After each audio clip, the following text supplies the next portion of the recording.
For thousands of years, civilizations across the globe operated on a shared assumption about growing up. Entering adulthood meant finding a life partner, building a family, and raising the next generation.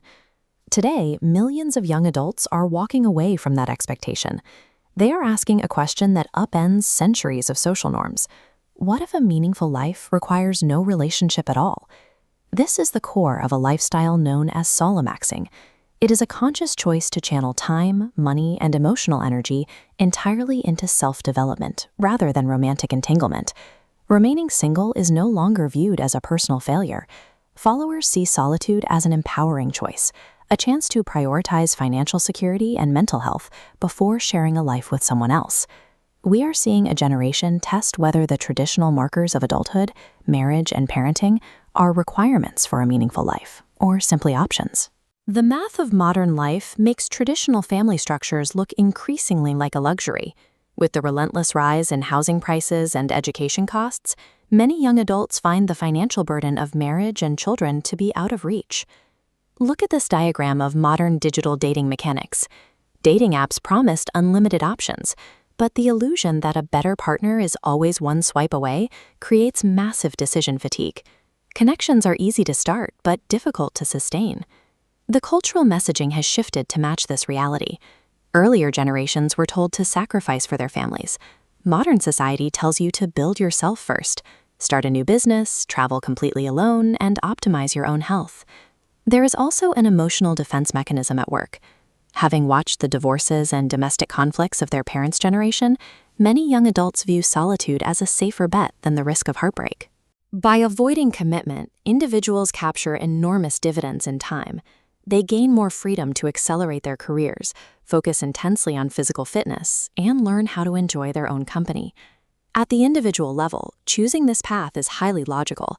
It acts as a protective strategy for navigating an expensive and unstable modern world.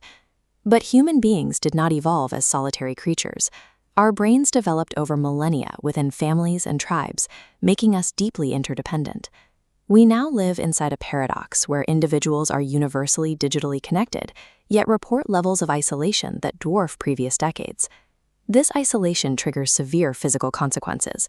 Public health data links chronic loneliness to higher rates of depression, anxiety, cardiovascular disease, and earlier mortality. While intense emotion dependence can be unhealthy, moving to the other extreme, complete emotional independence, strips away necessary support structures and leaves a biological void. In the pursuit of total autonomy and mental peace, society has triggered a public health crisis that exploits our own evolutionary wiring. When we zoom out and observe millions of individuals executing this isolated survival strategy simultaneously, the impact scales rapidly. This graph tracks birth rates against the baseline. Rejecting family building drops the rate sharply below that threshold. The result is an inverted structure. The youth demographic shrinks while the elderly population grows. A shrinking base leaves fewer workers, placing unbearable pressure on healthcare systems. As family-based community support systems vanish, society is forced to outsource basic human caregiving to strained professional services.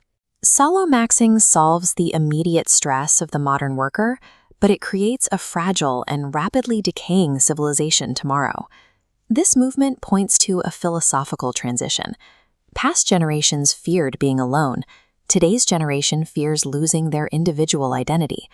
We are moving away from defining ourselves by who we are to others, as a spouse or a parent, and toward defining ourselves by personal achievements and passions.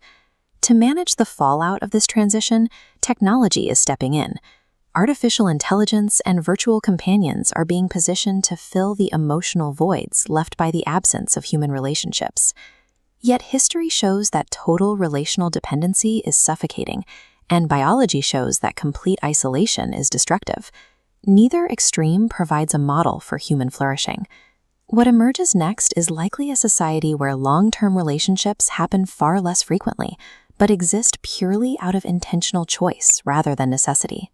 The stability of the individual mind and the integrity of the wider civilization both rely on navigating a middle ground between isolation and total dependence.